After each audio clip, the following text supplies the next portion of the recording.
New Thought Media Network. We are a global broadcast network of positive music, media, and entertainment, inspiring humanity's evolution along the journey of enlightenment and creating a world of love, peace, empowerment, and prosperity for all. New Thought Media Network. Positively inspiring.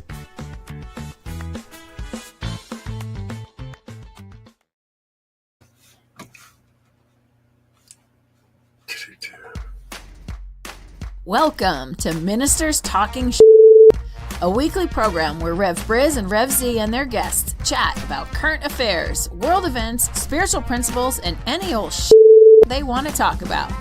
Based on the New Thought philosophy and ancient wisdoms, Ministers Talking shares a visionary perspective of the evolving spiral called spiritual living. Join us each week as we explore the emerging paradigm of life on planet Earth and beyond.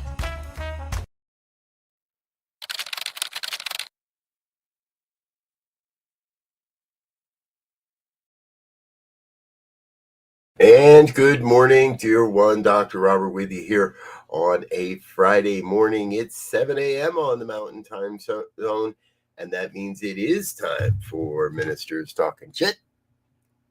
Got a little bit of a bad camera angle there. Let's change that. All right, there we go. Welcome, welcome, welcome. Good morning, good morning, good morning. Good to see you, dear Linda. Trust all is well in your neck of the woods. Good to see you, dear one. Thank you for being with us. Rev Z is off at the Center for Spiritual Living annual event. It is in Banff, Canada, and I didn't go. That's all there is to that. But he's up there, and as you would expect, an awful lot of our friends and regular guests are up there as well. So no guest today, no Z today. You just get me here today. Grab a mug. Got something you want to share it. So, and that's the thing. I've been sitting here about a half an hour now, and normally when Z and I get together, we sit and we talk and we chat. And we come up with some ideas of some things we want to talk about and some things that are kind of, well, you know, in my craw, as it were, or raising a ruckus in our heads, as it were. And some days he brings some things to the table, and some days I do. And today I've spent the last half hour looking at the headlines, looking at various outlets, and trying to come up with something that seems like, well, this would be a good topic to talk about. We can talk about this and bring some spirituality to it all.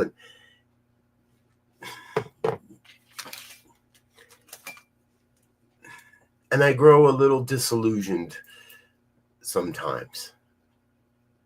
Now, that's my stuff, right? And perhaps we all grow a little disillusioned sometimes. Maybe you do. One of the things about Fridays is I haven't really had a chance to do my spiritual practice as much as I normally do.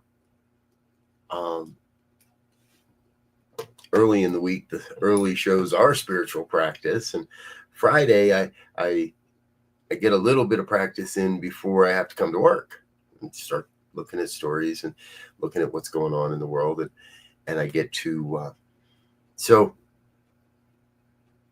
What I find is being here myself today, looking through the news stories today, there's truly nothing I want to talk about.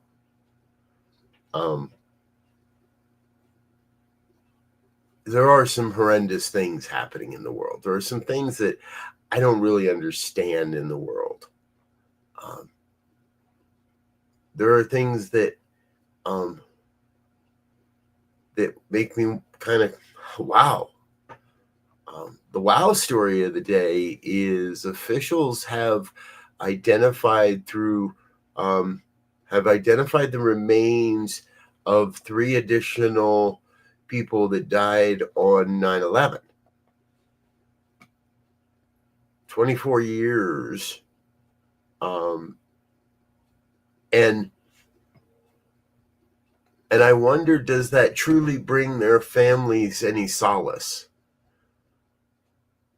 Knowing that through some sort of DNA testing or some sort of deep testing, we've identified some minuscule amounts of remains, is how this is worded.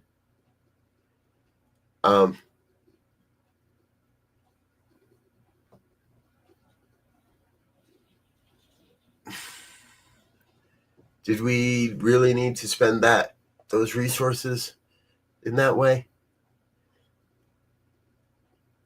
I think their families knew they were in the building. I don't think there was for much question as to how they made their transition from this plane to the next. Okay. As I continued to scroll through the news, there's other pieces that just make me go, really? And well, I was on a call last night. I don't think there's any question that America is being led by an authoritarian regime that is doing everything it possibly can to control every aspect of the regime. And any belief that we still in some way live in a democracy, well, we need to change that. We have lawmakers in Texas that have fled their state and are in hiding because the FBI is hunting for them. You haven't caught on to this story. At first, it seemed to me like a normal political squabble. Republicans are trying to redistrict and gerrymander the state of Texas to ensure that there's no way a Democrat could ever possibly win an election again. I personally feel that is the height of impropriety. And so Texas Democrats left the state of Texas so that so that the session can't be held, so that the vote can't be held. It's a form of non-conforming. And one of the things I learned, well, I've known and it was shared and reiterated with me again last night, is one of the things that is part of that authoritarian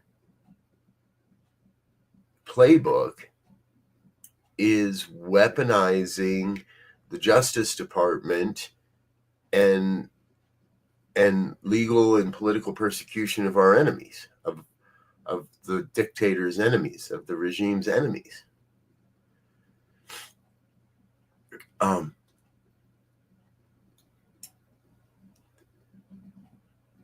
And as we talk about on this show every week we talk on this program about bringing ourselves to a deeper understanding of our spirituality and how to let our spirituality buoy us, how we can let our spirituality support us through difficult times.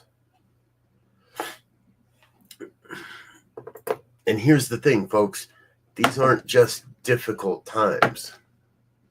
These are transformative, transformational times. And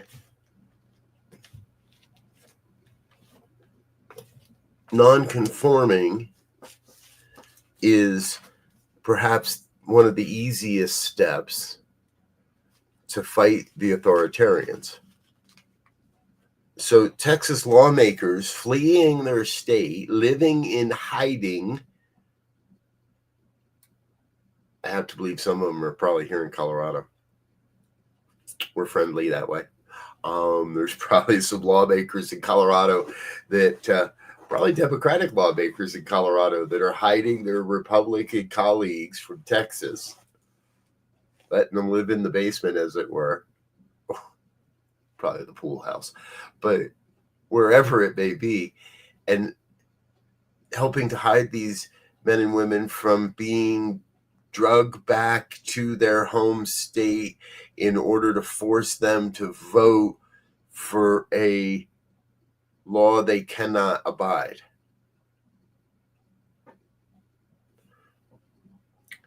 These are times and these are sentences, these are things are happening. I'm witnessing things that I never imagined in my lifetime we would see here in America. Not once in my upbringing, not once in my formative years did I believe that we would get to the point where the FBI is hunting lawmakers because they won't vote for a law that, by all rights, is probably against the Constitution in some ways or another. And it's continuing. And this is continuing, and this is going to happen in more and more states.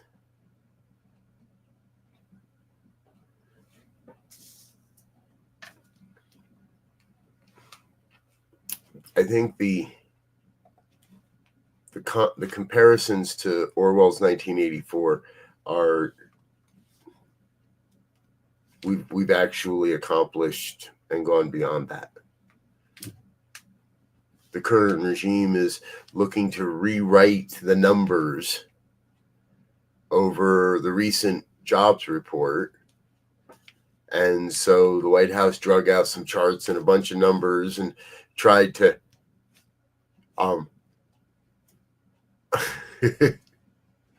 and tried to rewrite the truth.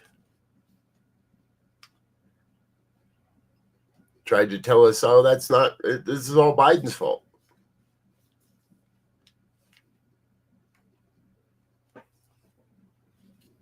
And wow, Trump's ordered more federal police to patrol the streets of Washington, D.C., to protect the White House. Wonder what the man's so afraid of. Many years ago, when I first got into this whole thing, over 20 years ago now, excuse me, over 20 years ago now, I remember hearing a line in a song by Daniel Nahmod that really struck me. And it said, our defenses create our attack. And I had to think about that one for a while. Because it's not just a good turn of a phrase. It's not just a good way to rhyme or remind us of something. The more defense we create, the more we defend what we believe, the more we defend what we have done, the more we defend where we are in the world. Well, those kind of beliefs, those beliefs in not enough, those beliefs that I'm not safe, that somebody's going to attack me, that somebody's going to try to rob me, that somebody's going to try to hurt me or mine or what I have or what I've amassed. Well, that's really based in lack thinking, in a lack consciousness. It's our defenses create the vibration that invite into our lives something that needs to be defended from.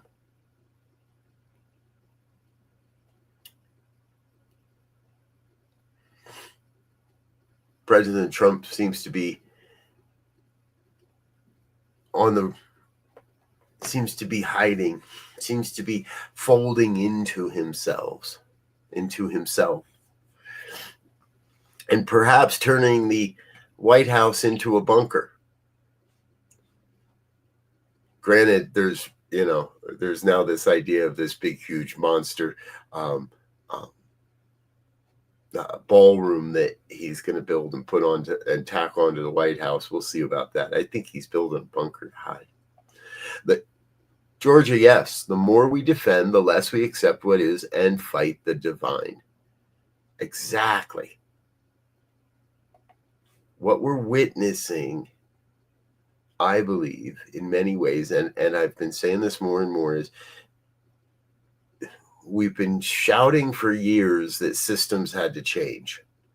Not just new thought, not just spiritual folk, but people all over this planet, but specifically here in the United States, for many years now have been arguing, professing, protesting, affirming that things need to change, that systems need to change. And well, we're seeing that. The tricky thing is it's not happening the way we wanted it to. And that's because the consciousness that created this change is not a consciousness of love, is not a consciousness of oneness. It's the consciousness of that separation.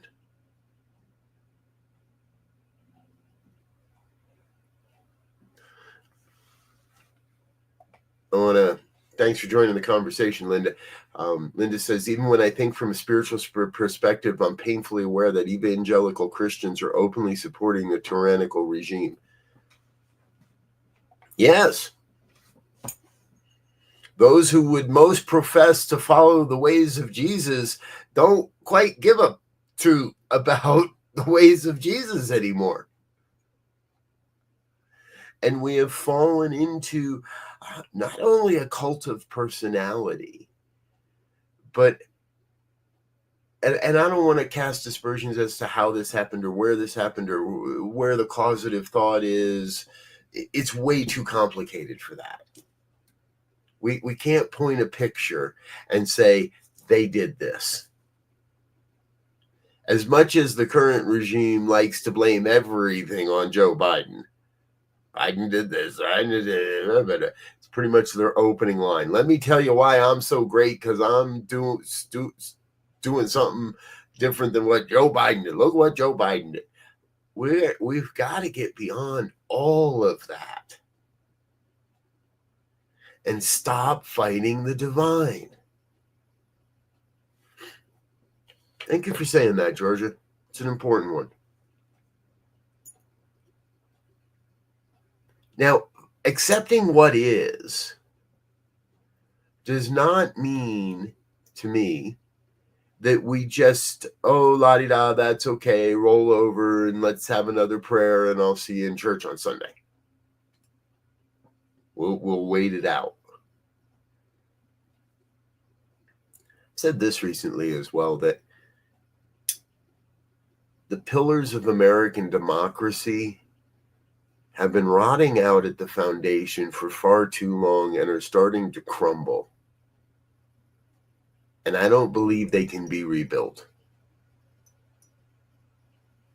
I don't believe we can rebuild our justice system to what it was. I don't believe we can rebuild our healthcare system to what it was. I don't believe we can rebuild any of the system, our political system, our military system, our civil service system, our faith systems.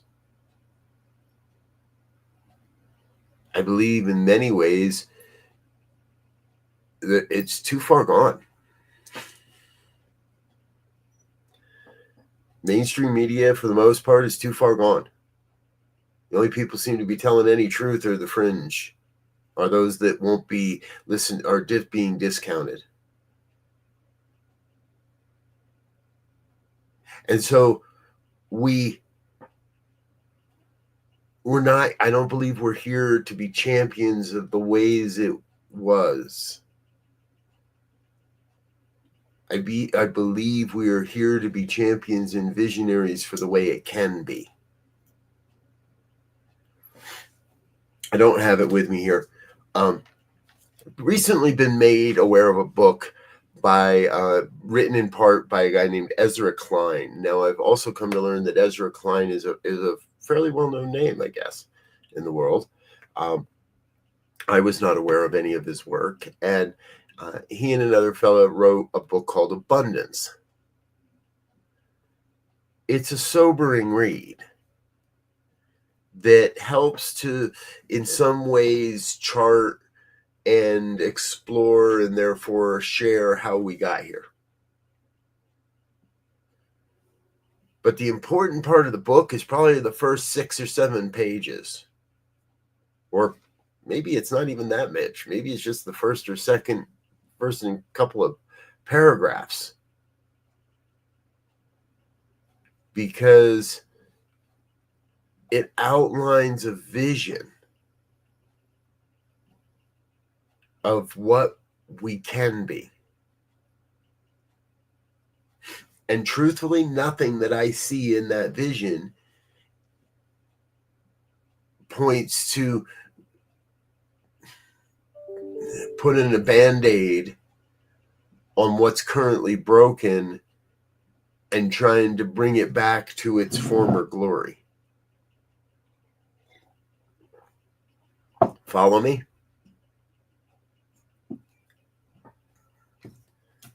That's the push. That's the rub. That's why red hats make me go, ooh, anymore.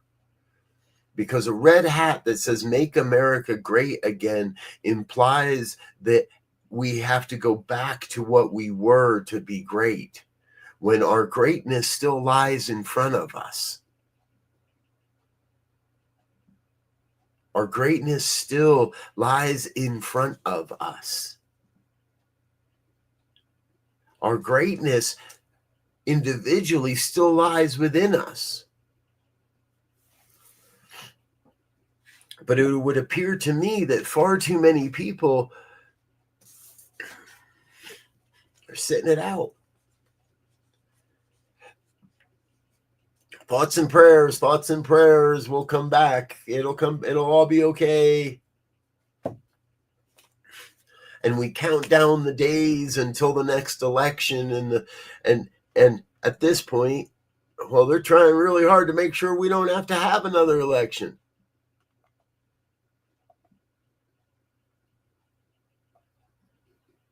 The time is now just that we have to start casting a bigger vision. A bigger vision where borders are irrelevant, and that means congressional districts, all forms of border. It's been said, good fences make good neighbors. I don't know about that. What about a world where there were no borders, where there's no fences between you and your neighbor, where there's no, everybody and people, well, I need to be able to keep my dog in, and yada, yada, yada, yada, yada, yada, yada. I want us to envision a world where even our pets don't need to be segregated from the neighbor dog. And if 2 dogs like to fight, let's train both dogs not to fight. And we're not going to do that by keeping them in behind their own fence. Don't know how I got to this. I think the same is true for people. We stay locked behind our fences. We stay safe in our little personal compounds. When what it appears to me the world is calling for is greater connection than ever before. Everywhere I go, all the various people I talk to, the conversations I'm in, thought leaders, everyone seems to be agreeing that humanity is crying out for greater connection. And we're doing our best that we can with screens and technology and the internet and now AI even is true. I believe is truly helping us to come to a deeper sense of connection with the one as a one. No greater analogy right now for oneness than AI, truthfully. Look at it. And so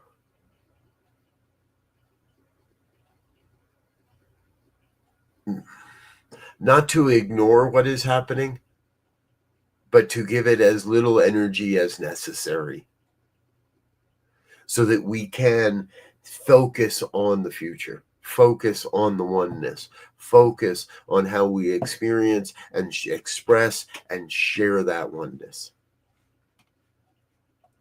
Linda asks, I keep coming back to asking myself, how do I hold the light? Somehow I want to be a spiritual beacon. Yes, Linda. And I'm going to tell you an easy way. Stop reading the news. Unless you feel prepared to pray truth in the face of the news. And now I'm not speaking to just you personally, Linda. I'm speaking to everybody. Unless you're willing to do the prayer work in light of the news, stop reading the news. If the news pushes you to an unhappy vibration, if the news pushes you to rage, if the news pushes you to aggression, and that might even be aggressive thoughts, not physical, but stop it. Stop reading the news. Stop looking in on it. Let it go for a week. Here's what I've realized. I'm happier the less I pay attention to that stuff. And I've kind of tried to convince myself, I guess, I've told myself I need to pay attention so others don't have to. I need to pay attention to this so that I can speak from authority. And the truth is, I'm not an authority on all the junk that makes that happen, on all the backroom dealings and all the secret ideas. I'm not an authority on speculating how and when and why. I'm not an authority on any of that, but I do know what I am an authority on. Casting a vision. I first stepped into New Thought, Center for Spiritual Living in Salt Lake City, and Salt Lake Center for Spiritual Living, SLCSL. And a shout out to those good folks.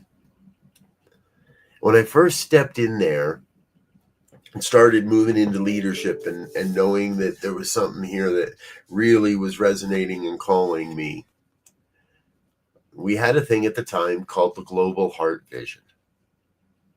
And at the time, this is almost 20 years ago now, and at the time we were talking about the emergence of a global heart vision. And I didn't prepare this, so I'm going to go pull up something real quick on and over the years, and there was a number of pieces in that global heart vision that always stuck with me. One of those was the line, and I kind of mentioned it already today, a world where borders are irrelevant. And so along the way, I start picking this up. And it was written as a vision statement. And I want to read some of this to you real quick. I just pulled it up. Now, I do have this pinned to the top of my Substack that so it's easy to find. And if you find my Substack, it's easy to find this article and read it. And I keep it there so I can get to it quickly. And I want to read this to you. I'm going to read the whole thing. It's not that long. We envision the emergence of the global heart to balance and guide the continued evolution of humanity as conscious stewards of our planet and all its inhabitants. We see a world free from homelessness, violence, war, hunger, separation, and disenfranchisement. We see a world in which there is generous and continuous sharing of love, wisdom, and resources. We envision a world in which forgiveness, whether for errors, injustices, or debts, is a guiding principle. We see a world in which borders are irrelevant and unity is celebrated. We see a world that renews its emphasis on beauty, nature, and love through the resurgence of creativity, art, and inspired expression. We see a world where all beings prosper and connect through the guidance of spiritual wisdom and lived experience. We envision a world where humanity embraces its oneness, recognizing the sacred interconnectedness of all life. We see the global collective of new thought as a bridge across the illusion of separation, dynamically empowering the vision of the global heart. We envision new thought teachings and communities as catalysts for personal and collective transformation, embodying this vision of a world that works for all. We see a thriving spiritual movement of inspired individuals caring for one another and for all life, bringing forth the gifts of active compassion, kindness, and love into the world. Our global New Thought spiritual communities and teachings serve as beacons of inspiration and empowerment, advancing the vision of the global heart to benefit all expressions of life. I don't want to go through all of those piece by step individually. But what I do want to do is invite you to pick one of those. Or maybe a couple. Maybe there's a couple in there. And again, you can jump over onto my Substack to read these. And this is a version, to the best of my knowledge, the original Global Heart Vision was an amalgamation and the work of a committee. And it's gone through some changes. And various committees have come along and changed things, sometimes out in the open for everyone to see, and sometimes they just changed things and published them and didn't tell anybody. And it got changed. That, to me, is the evolution of human consciousness. And so I changed them a little bit, just a little. I took away the denominationally grounded language that made this a vision of only one organization. The elitism that thinks only one group can make this happen. Opened it up to a greater New Thought spiritual I Trust community can approach these tenets. And I invite you to find one of them and play with that, work with that, stay with that, hold that consciousness. Ernest Holmes wrote in The Science of Mind, stay with the one and never deviate from it. For to deny the truth in the hour of need is to prove that we never knew the truth to begin with. Everybody thinks Ernest was all love and light and puppy dogs. He could slap you around a little when he needed to. And he would, metaphysically. Not physically, metaphysically. Stay with the one and never deviate from it. For to desert the truth in the hour of need is to prove we never knew the truth. We want to prove our belief in oneness? Stay with it. Do we want to prove that borders are irrelevant? Stay with it. Do we want to prove that there is a world where all beings prosper and connect through the guidance of spiritual wisdom and lived experience? Let's prove that. To see a world in which there is generous and continuous sharing of love, wisdom, and resources. Let's prove that. Let's create a world where no being goes to bed hungry, and where no one needs wonder where their next meal comes from. Let's prove When we say we see a world free from homelessness, violence, war, hunger, separation, and disenfranchisement, let's stay with that. Just stay with that. Pick any piece of this. New Thought communities as catalysts. Let's even take New Thought out of it. We envision communities as catalysts for personal and collective transformation, embodying a vision of a world that works for all.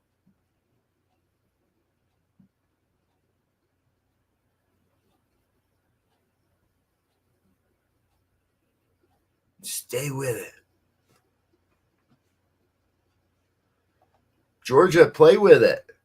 Try it on. Speak it into the world.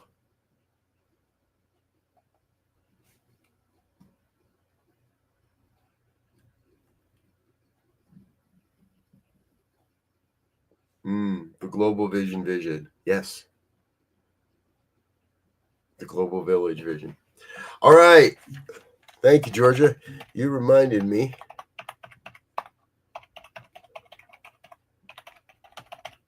We have been building this. Let me grab a link. I want to share a project I've been working on. There it is.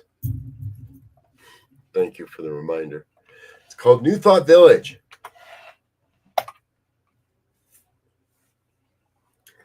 And while we don't know where the New Thought Village exists in physical form just yet, we know that it exists in the human, in the metaphysical. We know that it exists in consciousness.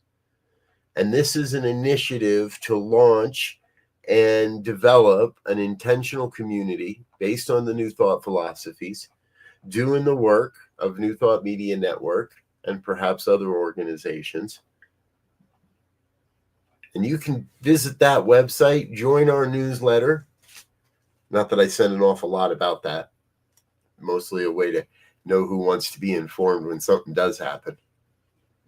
And you can take a look at some properties that we've identified that I feel would fulfill the vision, would provide the space and the room and the resources and all the pieces and all the parts, and within a close enough distance to airports and quote society and all the other humanly worldly things that are needed to make something that's like this happen. And you may find a property, or you may know of a property, or you may know of a group and an organization that's already building on something. It was Sharif Abdullah that, to the best of my knowledge, coined the phrase creating a world that works for all. He has expanded that to say all life as well. And in that, Sharif called us to be builders. Not to mend what is broken, not to break what exists, but to build. To build from what we have to the vision that we see. I'm calling everybody. Let's be builders. Help to build a community. Help to build a system or a state of consciousness, a way for people to operate. Start to build coalitions. Start to build community. Did I say that already? I think I did. Start to build. Build the world we wish to see.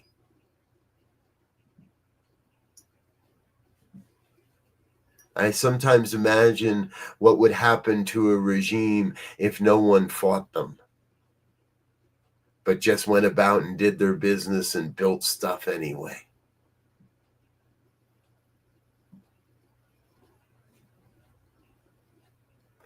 Thoughts for a Friday. Here on Ministers Talking Shit. I got to get out of here. We got to get into the rest of our day. I trust I've left you with something to think about. Trust I've given you something to explore this week. A couple of things I do want you to know about, and I want to make sure we don't forget to talk about.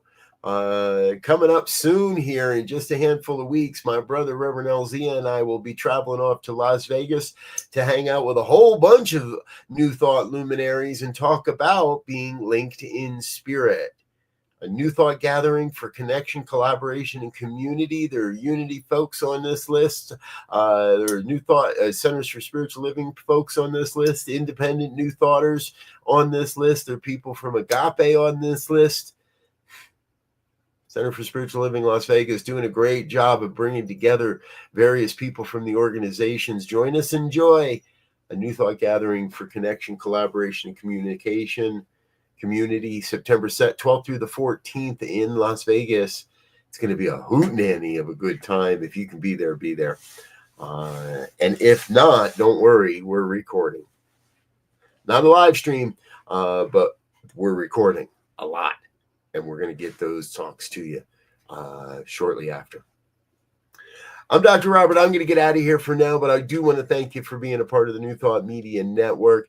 You're always welcome to help support us financially. Head over to our website, ntmedia.org, click the donate button, and drop something in the bucket there. Also, stay with us throughout the day. It is a full day of broadcasting today. Our normal morning broadcasting, Get Rich 101 with Sekou Wrights is up next. The morning prayers are at 8:15. Morning Sip with Rev Melissa is at 8:30. Viviendo en Oración, Living in Prayer at 9:30, our Spanish language programming. Rev Skip is here with the High Vibe Hour at 11 a.m. He, Reverend Cynthia, and a new member, Reverend Julie, joining the team there. What a hootenanny that's going to be, too. Check that out today. Just One You with Reverend Barbara Jean is at 1 o'clock. Divine Science Everywhere at 2 p.m. Mountain Time. Now, there's a program that's raising some stories and raising some comments. Check that out. Divine Science Everywhere every Friday at 2 p.m. I'll be sitting in on the good news tonight at 5, and Reverend Michael's got the Fireside Chat, Friday's Fireside Chat at 6 o'clock Mountain Time. So again, a full day of broadcasting here on New Thought Media Network. We hope you'll be able to check it out now or watch any of our shows at your favorite time on our YouTube channel. Watch it when you want to watch it on our YouTube channel. All right, I do need to get out of here. I love you. You're amazing. I cannot wait to be with you again in person. But until then, let me wish you peace and richest blessings. Bye now. And thanks for listening to this week's episode of Ministers Talking. We'll be back again next week with more commentary on current affairs, world events, and any other our ministers want to talk about. And if you found value here, please share our with your friends. Until next time, peace and blessings.